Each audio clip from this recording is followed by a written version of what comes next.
새끼에서 예수를 믿는 것보다 더 큰 축복이 없습니다. 왜냐하면 예수님이 우리의 절대 희망이 되시기 때문인 것입니다.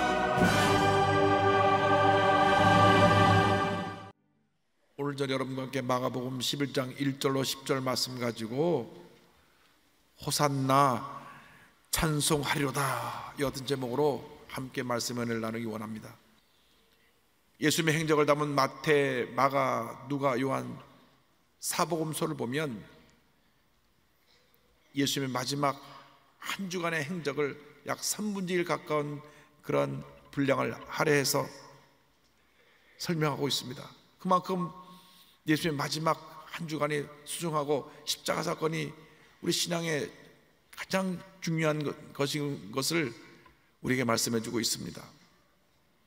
2000년 전 주일날 예수님께서는 나귀 새끼를 타시고 예루살렘에 입성하십니다. 종려나무 가지를 흔들며 주님을 맞이했기 때문에 종려주일이라고 이야기합니다. 월요일 날에는 잎만 무성하고 열매가 없는 무화과나무를 저주하시고 성전을 청결하십니다. 화요일 날에는 유대 지도자들과 많은 대화 논쟁을 하시고 또 마리아가 예수님께 향유를 부은 그러한 기록이 나옵니다. 수요일 날에는 유대 지도자들이 예수님을 죽일 공모를 하는 가운데 예수님은 종일 묵상하시며 기도로 죽음을 준비하십니다. 목요일 날에는 마지막 다락방에서 제들에게 설교하시고 만찬하신 후에 찬송하시며 겟세마네 동산에 올라와서 기도하시다가 금요일 한밤중에 붙잡히셔서 그때부터 시작해서 예수님이 대상 가야바의 장인 안나스에게서 갔다가 그 다음 가야바 대제사장에게로 가고 그 다음 빌라도 총독에게 끌려갔다가 빌라도 총독이 헤로당에게 보내 헤로당에게 갔다가 다시 빌라도 총독에게 와서 최종 판결을 받습니다. 이 모든 것이 새벽 3시부터 6시 사이에 불법적으로 이루어진 재판이었고 사형 선고를 받고 금요일 오전 9시에 십자가 달리셔서 6시간 동안 물과 피를 쏘시고 고통당하신 가운데 오후 3시에 숨을 거두십니다. 이 한 주간 예수님의 그 고난을 깊이 생각하는 그러한 은혜의 주간이 되기를 바랍니다.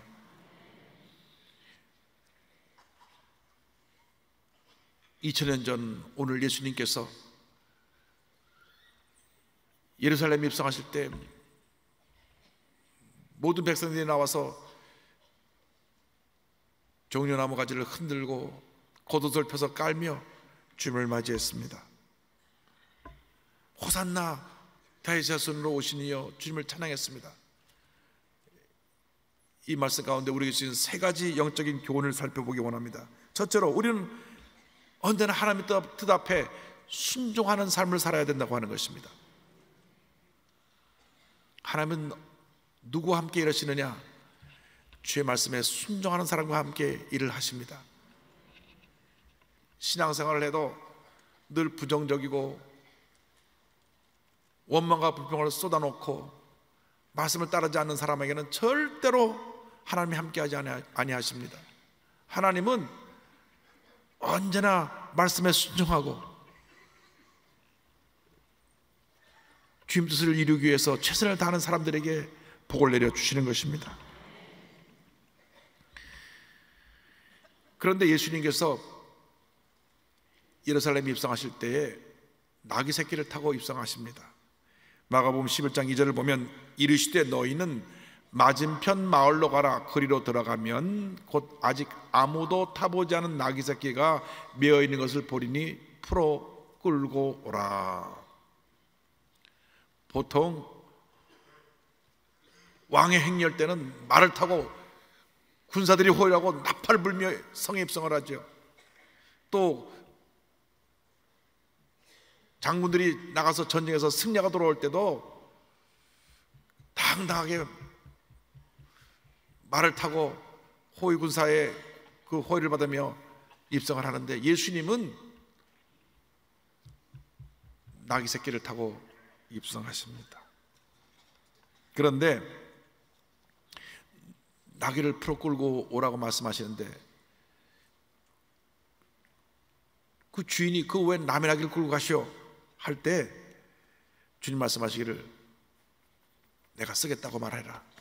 주님이 쓰신다고 말을 해라 말씀하셨습니다. 11장 3절 만일 누가 너희에게 왜 이렇게 하느냐 묻거든 주가 쓰시겠다 하라.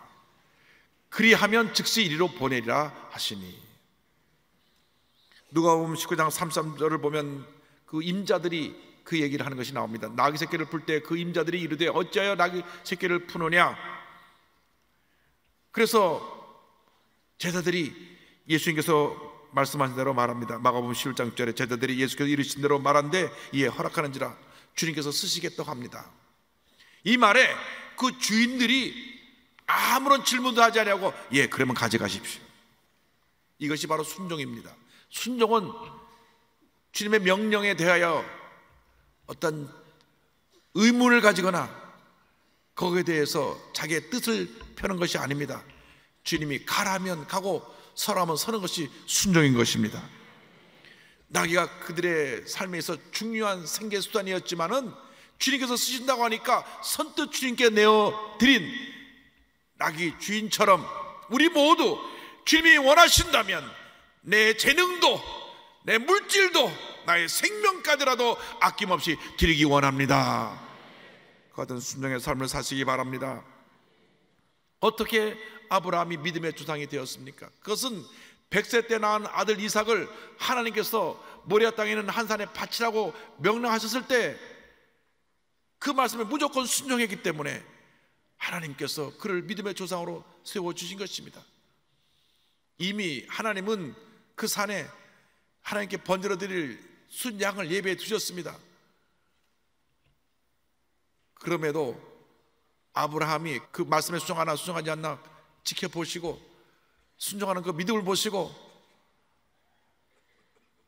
아브라함을 믿음의 조상으로 세워주신 것입니다. 아브라함의 순종이 하나님의 큰 축복을 받는 그러한 축복의 터전이 되었던 것을 잊지 말아야 합니다. 주여 주님 말씀이라면 무조건 순종하게 하시고 그 말씀 앞에 결단하고 내 가진 모든 것을 주 앞에 드릴 수 있는 그런 믿음의 삶을 살게 하여 주시옵소서. 예수님 당신께서 그 같은 순종의 삶을 사셨습니다. 히브리서 5장 8절 9절에 그가 아들이시면서도 받으신 권한으로 순종함을 배워서 온전하게 되셨은즉 자기에게 순종하는 모든 자에게 영원한 구원의 근원이 되시고 성경은 말씀합니다. 오늘날 한국이 이렇게 선교 대국이 된 것은 130여 년 전에 이 땅에 오직 주의 말씀에 순종하여와 찾아와 복음을 전하는 많은 선교사들의 순종과 헌신이 있었기 때문인 것입니다. 마포구 합정동에 가면 양화진 외국인 선교사 묘원이 있습니다.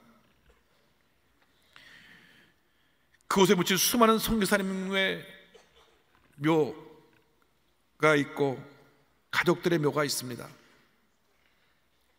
조선이 어디인지도 모르고 하나님이 가라 하시니 그들이 이 땅까지 와서 그의 삶을 하나님께 드렸습니다. 기록을 보면 아이를 낳았지만 먹을 것이 없어 산모는 영양실조에 시달려야 했고 젖이 나오지 않아서 아기가 죽어갔습니다. 풍토병에 죽어간 무명의 선교사님들, 병든 아이를 돌보는 대신 가난에 울부짖는 백성을 향해 달려나갔다가 복음을 전하고 돌아오니 자기 아이가 죽어있는 그러한 선교사님도 계셨습니다. 이런 순교적인 희생이 있었기 때문에 한국에 이 어떤 놀라운 기독교의 부흥이 다가온 것입니다. 올 1월에 이보다 더 큰 사랑이 없나니 라고 하는 책이 나와 있는데요, 여기에 양화진에 묻혀 있는 선교 사람들의 이야기들을 소개하고 있습니다. 제일 먼저 묻힌 분은 1890년 7월 28일 제중원 2대 원장으로 헌신하시던 존 헤런 선교사님이 이곳에 묻혔습니다. 미국 북장로교 파송 선교사님으로 뛰어난 의술을 가진 의사였습니다. 20대 모교 교수로 초빙받을 만큼 뛰어난 그 재능을 갖고 있는 분이었는데 한국으로 가라 그 명령을 받고 그 먼 길을 마다하지 않고 와서 몸이 부서져라 주님 영혼에 헌신했습니다. 병든 자를 돌보고 가난한 자를 섬기다가 본인 자신이 몸이 쇠약해지고 병이 들려서 5년 만에 34살의 젊은 나이로 아내와 어린 두 딸을 둔 채로 이상에서 숨을 거두고 양화진에 묻히게 됩니다. 그는 이 땅에 주의 복음을 전하기에 온몸 바쳐 헌신한 선교사여, 주님이 가장 기뻐하시는 순교자의 모습을 보인 주님의 귀한 종이었습니다. 양화진에 묻힌 선교사를 보면 이 책에 이렇게 소개되어 있습니다. 선교와 관련된 이가 145명 가운데 선교사가 90명, 남자 선교사 36명, 여자 선교사 54명, 그 가족이 55명이다. 어릴 때 묻힌 자녀들 이 45명이 적지 않고, 어릴 때 자녀들이 병에 많이 죽었어요. 여선교사가 남선교사보다 더 많이 묻혀있다는 사실이 눈길을 끈다. 이 같은 사실에서 기후와 풍토가 맞지 않아서 외지에서의 선교사역이 여성과 어린이들에게 얼마나 어려운 일이었는지를 미루어 짐작할 수 있다. 선교사님들의 비문 몇 가지를 소개합니다. 나는 웨스트민스터 성당보다 한국 땅에 묻히기를 원하노라. 호머 헐버트 선교사. 만일 내가 줄 수 있는 1000개의 생명이 있다면 모두 조선을 위해 바치리라. 루비 캔드릭 선교사. 나는 한국에 나의 뼈를 묻을 각오로 온 사람이었습니다. 루 선교사님. 이 책의 발간사에 이렇게 말씀하고 있습니다. 묘역을 둘러보다 보면 한국의 근대화와 개신교의 선교에 굵직한 족적을 남긴 분들뿐 아니라 이름이 낯선 널리 알려지지 않은 분들도 적지 않다는 사실을 알 수 있습니다. 그분들은 질병이나 사고 등으로 일찍 세상을 떠나 사람들에게 기억될 만한 큰 자취를 남기지 못했지만 조선인과 이 땅을 사랑했다는 점에 있어서는 다른 분들과 조금도 차이가 없습니다. 그렇지 않고서야 기억하는 자 없는 이 낯선 이국 땅에 묻히기를 바랄 수 없었을 것입니다. 그분들도 이 땅의 복음화와 발전을 학수고대하였으며 목숨이 다하기까지 정성스럽게 조선과 그 민족들을 섬긴 희생적인 그리스도인들이었습니다. 할렐루야!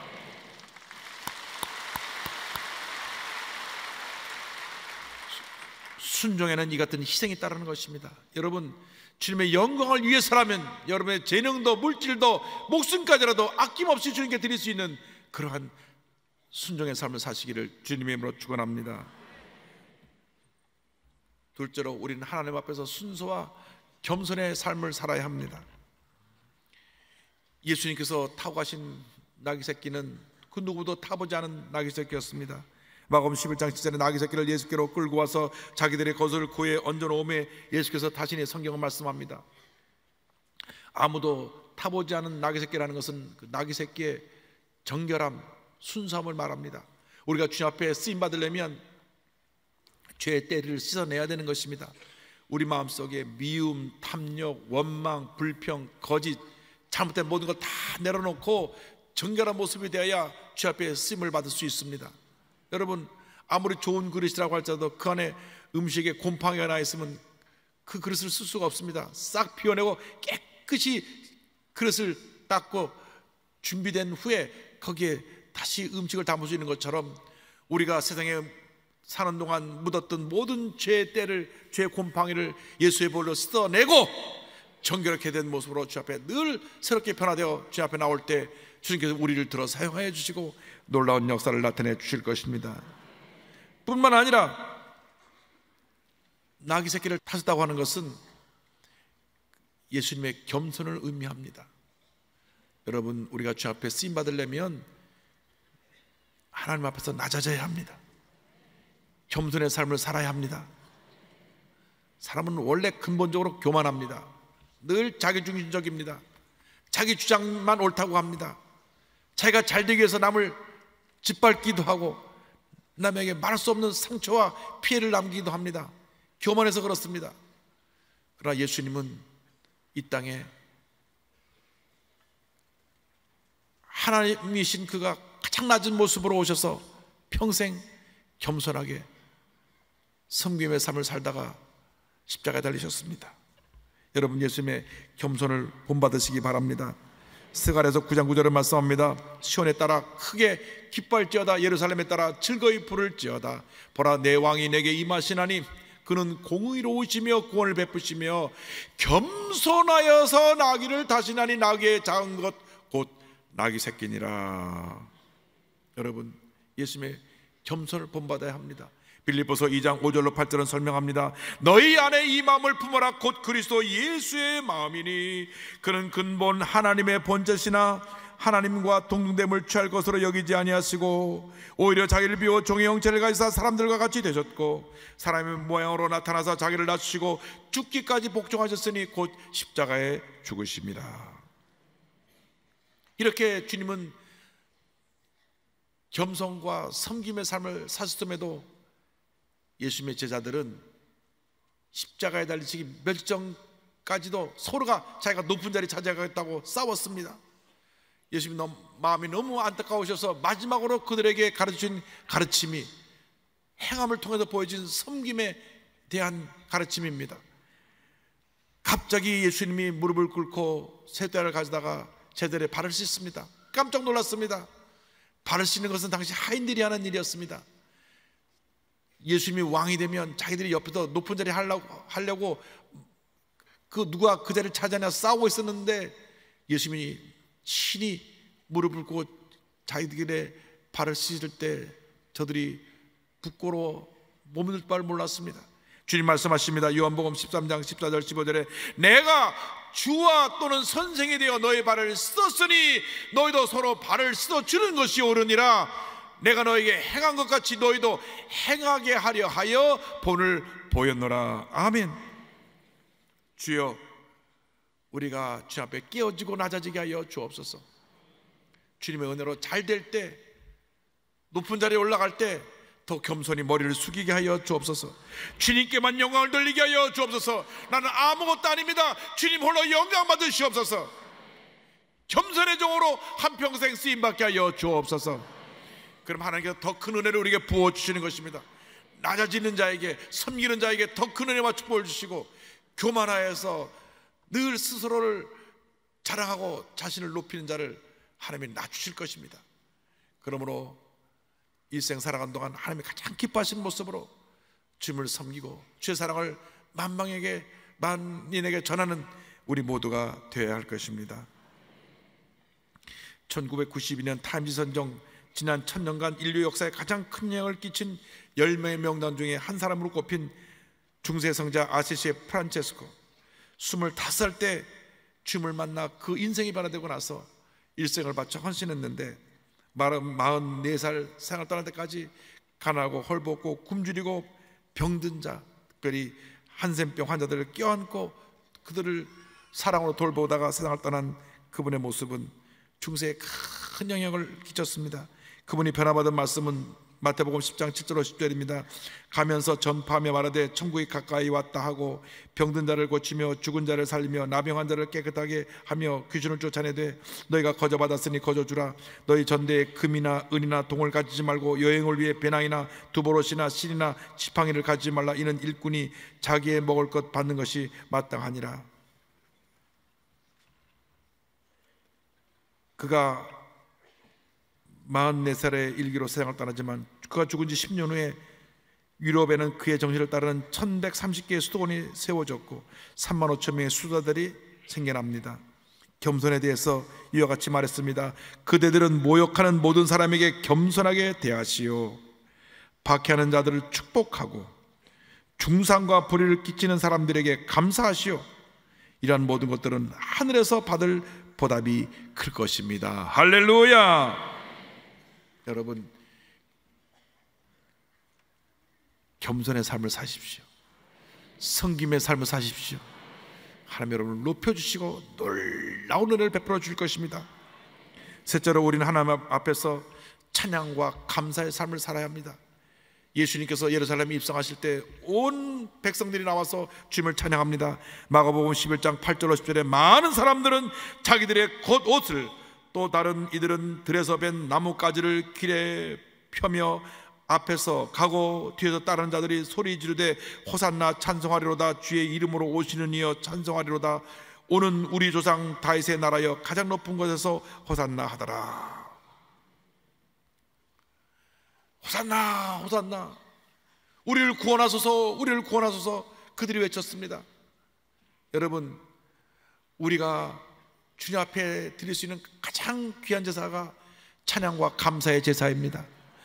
마음과 뜻과 정성과 다하여 주님을 찬양하고 감사드릴 때 주님께서 영광을 받으실 것입니다. 온 백성들이 주님을 찬양했습니다. 그러나 자기들의 뜻대로 예수님이 로마의 압제로부터 자기들을 구원하지 않으니까 며칠 만에 그들은 돌변해서 예수님을 십자가에 못 박으라고 외쳤습니다. 여러분, 이 세상 사는 동안 여러분의 뜻대로 되지 않는다고 주님을 배반하는 일이 없게 되기를 바랍니다. 힘들고 어려운 일을 다가와도 믿음을 지키시기 바랍니다. 자리를 지키시기 바랍니다. 주님의 영광에서 더욱 충성하고 헌신하는 주님의 귀한 일꾼들이 되기를 바랍니다. 시편 57편 9절 말씀을 기억합니다. 주여, 내가 만민 중에서 주께 감사하오며 문나라 중에서 주를 찬송하리이다. 주여, 찬양하며 감사하며 살게 하여 주옵소서. 힘든 일 다가와도, 어려운 일 다가와도, 내가 오해를 받고 또 남에게 모함을 당하여 상처받는 일이 있어도 절대로 믿음이 흔들리지 아니하고 주님만 바라보며 감사와 찬양의 삶을 살게 하여 주시옵소서. 여러분, 고난 중에 감사가 더 귀한 감사고 고난 중에 찬양이 더 귀한 찬양이라는 것을 잊지 마시기를 바랍니다. 고난 가운데서도 하나님을 찬양하는 첼리스트 김두민, 소프라노 이은영 부부가 있습니다. 독일 쾰른 대학교에서 각각 첼로와 성악을 전공하다가 한인교회에서 만난 아름다운 가정을 이룹니다. 모든 것이 순조롭고 평생 행복할 것 같았던 그러한 결혼 생활이었습니다. 그러나 둘째 아이를 낳으면서부터 그 가정에 많은 어려움이 다가왔습니다. 둘째 아이가 태어났는데 루이스 디츠 신드롬이란 희귀병을 갖고 태어납니다. 온몸에 결합이 제대로 되지 않아서 머리부터 발까지가 재기능하지 못합니다. 그래서 아이가 언제 심장이 멈추지 못하기 때문에 뛰지도 못하고 조심조심해야 했습니다. 너무나 이 아이 때문에 많이 울었고 부부가 주님 앞에 부르죠. 기도도 많이 했습니다. 그때마다 주님 말씀 주셔서 위로함을 주시고 그 아이를 통하여 더 주님께 가까이 나가게 해주셨습니다. 그런데 셋째를 임신하고 병원에 가보니 셋째도 둘째 같은 희귀병이라는 것입니다. 의사가 말하기를 그런 병이 동생에게 올 일은 없고 어쩌다 한 가정에 하나, 그것도 몇만 가정 중에 한 사람 올까 말까한 그런 병이라 그랬는데 그 가정에 둘째도 그런 애가 생겨났어요. 그럼에도 저들이 원망불평하지 아니하고 주님 앞에 찬양하고 감사하며 믿음으로 나아갑니다. 그런데 이렇게 세 아이를 키우는 가운데 그 아이 엄마가 배가 너무 아파 병원에 가니 대장암 말기입니다. 그래서 인공항문을 달고 치료를 위해 가족과 함께 한국에 돌아왔습니다. 돌아오는 비행기에서 이렇게 하나님께 기도합니다. 하나님, 저 살고 싶습니다. 하나님 물으십니다. 그럼 넌 날 위해 무엇을 할 수 있니?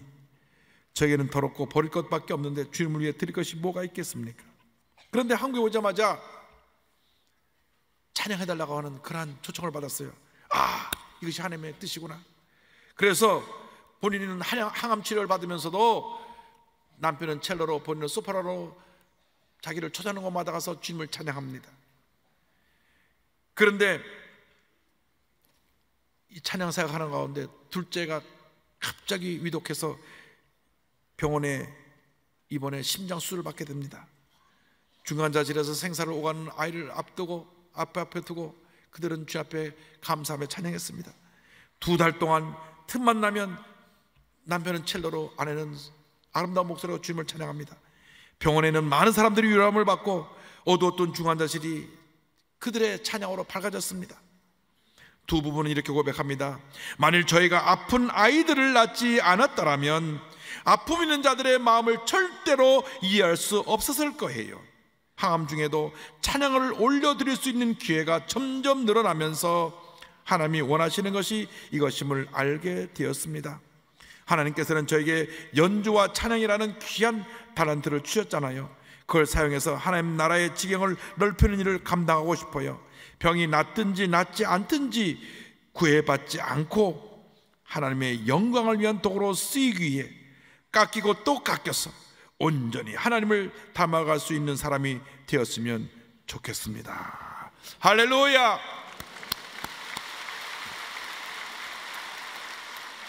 늘 두 부부가 하나님의 은혜를 찬양한다고 합니다. 나를 지으신 이가 하나님, 나를 부르신 이가 하나님, 나를 보내신 이도 하나님, 나의 나 될 것은 다 하나님의 은혜라. 여러분, 나의 나 될 것은 다 하나님의 은혜라. 다 하나님의 은혜라. 한량없는 은혜, 갚을 길 없는 은혜, 내 삶을 에워싸는 하나님의 은혜, 나 주저함 없이 그 땅을 밟음도 나를 붙드시는 하나님의 은혜. 할렐루야. 여러분, 이 은혜가 여러분 모두에게 임하게 되기를 바랍니다.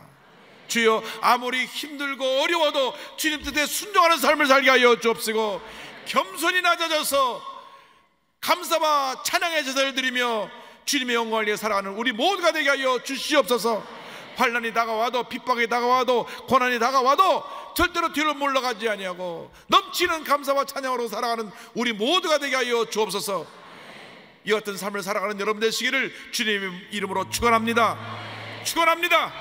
축원합니다. 기도하겠습니다.